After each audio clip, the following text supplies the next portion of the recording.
What's up, guys? I'm nobody special.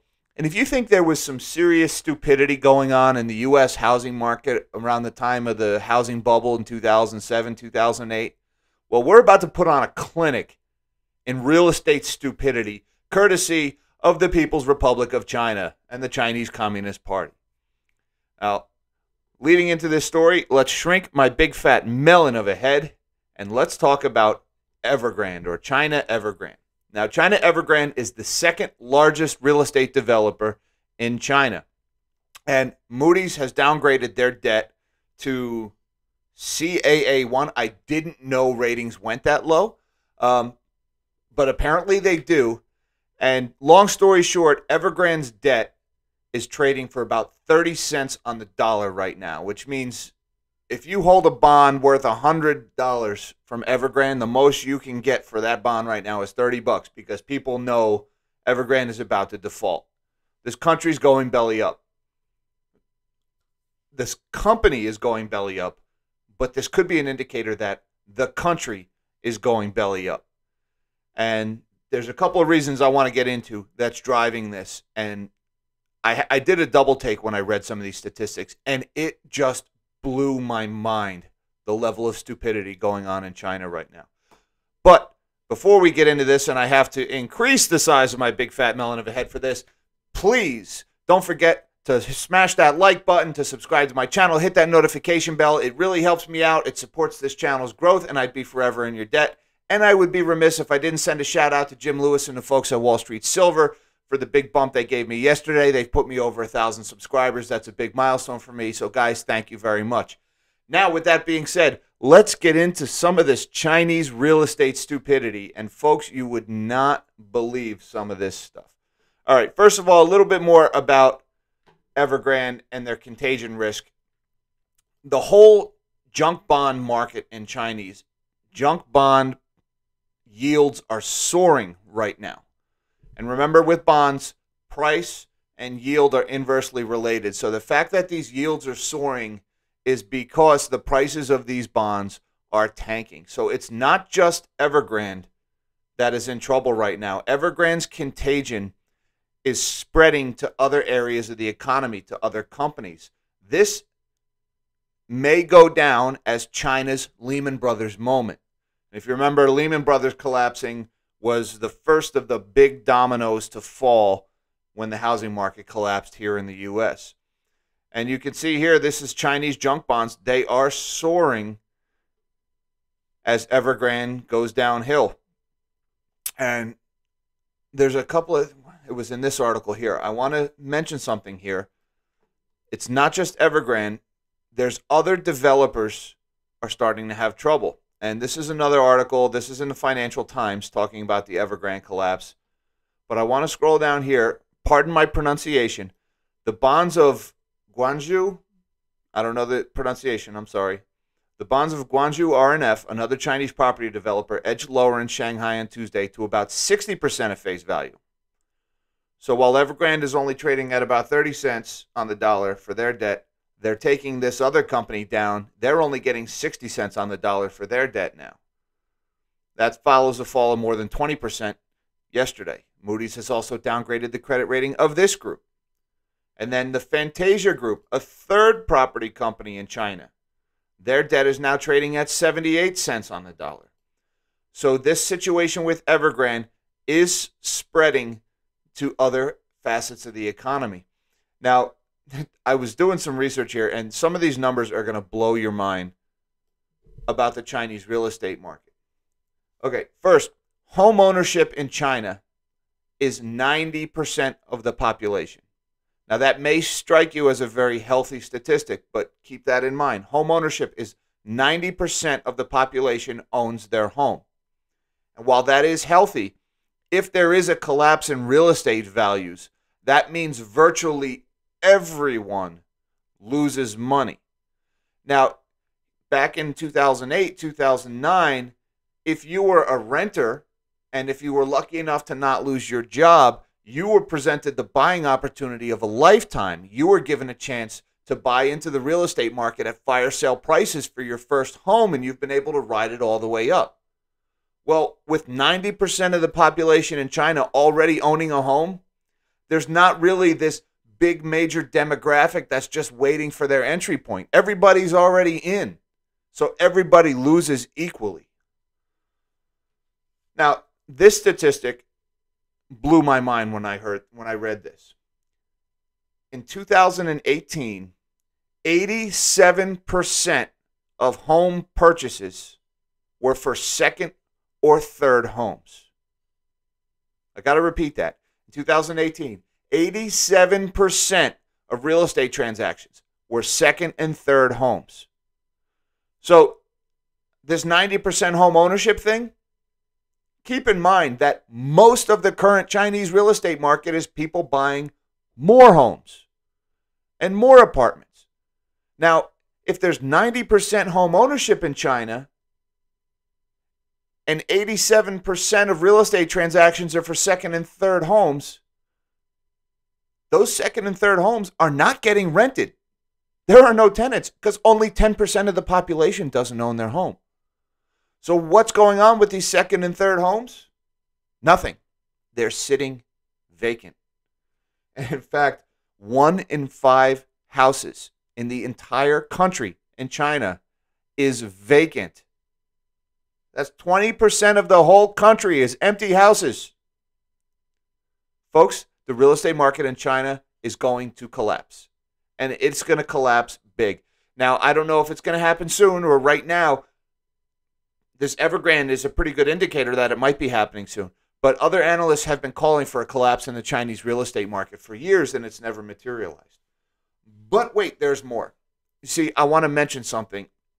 China is a case study in the failures of central planning and the reason why central planning is such an awful idea. And it's why individual liberty is one of the most valuable economic tools that is available to us. Because when you leave each individual up to make up their own mind, the right decision is made for that individual, at least most of the time, right? Not everybody makes the right decision, but when you leave one person at the top to make the decision for everybody, it is almost never the case that that is the right decision for everybody, right? If somebody in Washington, D.C. said everybody should drive compact hybrid cars, well, that's not exactly the right decision for a farmer in Kansas who needs a pickup truck, is it? And vice versa, if you have a Kansas guy in charge in D.C. and he says everybody should drive a pickup, well, that doesn't exactly make sense for the guy who has to pay an outrageous price for parking in the city and only needs it for once or twice a year when he actually leaves the city to visit with it. Well, a pickup truck isn't the right decision for him either. It's a better case to just let the individual make up his own mind and then the right transaction happens. Well, in China, you have central planning in every aspect of life. I mean, every facet of life. Last week, China said that they're limiting consumption of video games to where a Chinese child is only allowed to spend 3 hours a week playing video games now. Well, okay, a good parent doesn't let their kid just sit there and play video games all day. But what about a kid in a wheelchair or, a kid that's not a good athlete or a kid that's poorly social? I mean, there may be individual instances where 3 hours a week more might be a good idea. What about educational video games? What about social? You just don't let the government make this kind of decision for people. Well, China had, for about 25, 30 years, it was from the late 70s until 2015, they had a one-child policy in China. And they left that policy in place for way too long, even after it began to be understood that the one-child policy was going to have negative consequences for the whole country. People were so afraid to speak out against the policy that the policy stayed in place for longer than it should. And now you have a population that is on the verge of collapse in China. For example, there is the 20 to 50-year-old demographic is your typical home buying demographic, right? People from 20 to 50 buy homes. People under 20 obviously don't buy homes very often. And people over 50, not really. By 50, they're probably in the house they're going to spend the rest of their life in, with some exceptions, right? Florida being case here. But the 20 to 50 population in China is collapsing at a rate that they have never seen before. And if you think about it, after, decades of this one-child policy, you have fewer people turning 20 than you have turning 51. And year after year after year, that is the case. So your population of home buyers is getting smaller in China. And I would point out that much like the situation here, the population of senior citizens or people who are dependent on social programs is getting bigger and bigger and bigger. That's a topic for another day. So the one-child policy it's starting to rear its ugly head in the real estate market as fewer people enter the home buying demographic. But the other thing is you have a vast imbalance because of genetic engineering and fertility clinics and things like that. People did not want to have little girls in China for decades. It's sad and it's heartbreaking, and we've heard horror stories about how little baby girls were treated in that country. Well, apparently there is some truth to that, because right now in China, men outnumber women by 34 million. Okay, now keep in mind there's 1.4 billion people in China. That's a huge country. But a 34 million male imbalance is not an insignificant factor.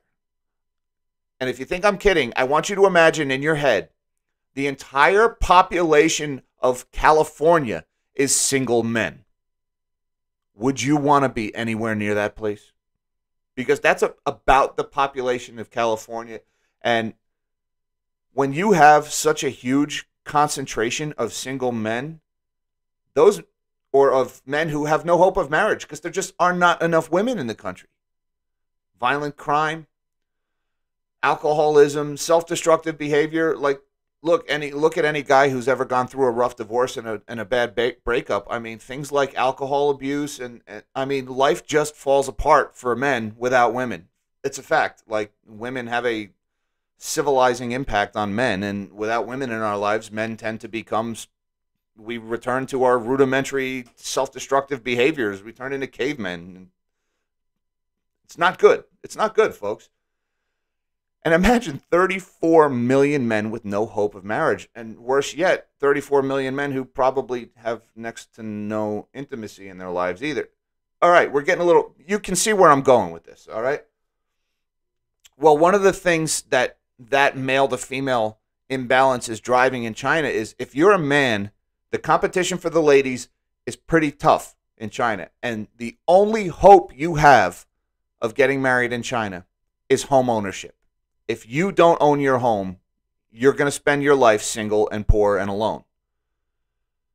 And this is causing another further imbalance in the real estate market, because in the cities where there is a higher concentration of men than women, where the population imbalance is greatest, you're seeing the home prices are ridiculously high in those cities as the men are competing more and more for the houses, and they're bidding up the prices for these houses because it's their only chance of getting a girl. So that's further adding to the real estate problems in China.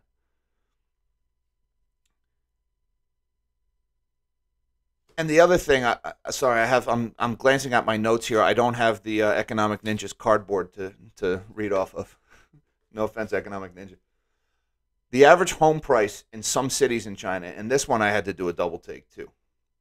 The average home price in certain cities within China, in the most competitive real estate market, the average home price is 40 years of the average salary. And I had to think about that one, 40 years of the average salary. Okay, what would that look like here? Well, in the United States, where a lot of people think we're in a housing bubble right now, we may or we may not be. I'm not totally convinced we're in a housing bubble, although there are signs of a bubble here in the U.S. But here in the U.S., the average home costs between 7 to 10 times the average household income. Or some markets a little less, and some markets a little more. I mean, you could probably say 5 to 10 times the average income, because the home prices, the market spread is so big here. But the average home price in the U.S. right now is like $345,000. The average household income, I think, is about $80,000. Now imagine if the average home price in the U.S. was 40 years of household income. Now you're talking 80,000 times 4. Now you're talking about a $3.2 million average home price in the U.S. if the real estate market were to reach the same level of stupidity that it is in China. That is how big of a bubble we have going on in China. I mean, there are entire ghost cities in China that the government just decided we are going to build a city here for no reason. And they built all the apartments and all the roads and the bridges and everything. And there's nobody that lives there. The cities are virtually empty. And yet all of those apartments are owned by people. They have owners. Why are people buying apartments in empty cities? That is how ridiculous the real estate market in China is. And the last thing I want to get into is something called LGFVs, or local government financing vehicles. And this is just another layer of the bomb that is about to go off in the Chinese economy. You see, the Chinese central government has very strict requirements on how much debt that provincial and local governments are allowed to take out.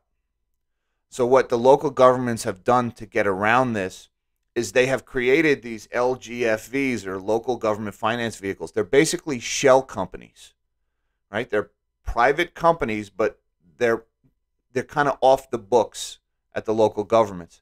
And since all land is basically owned by the state in central communist China, they transferred ownership of vast quantities of land into these local government financing vehicles.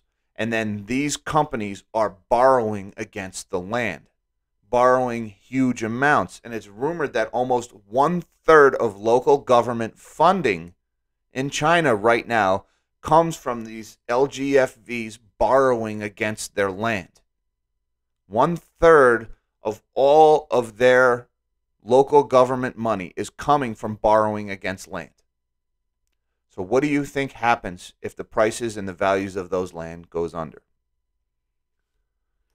And this is not just an isolated case. This is an entire country has done this. So, folks, there is some serious trouble brewing in the Chinese bond market.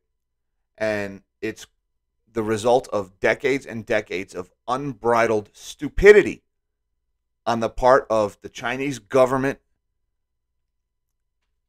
and really just no other options, because the people in China, look, if you ever want to get married and have kids, you need to go buy a house.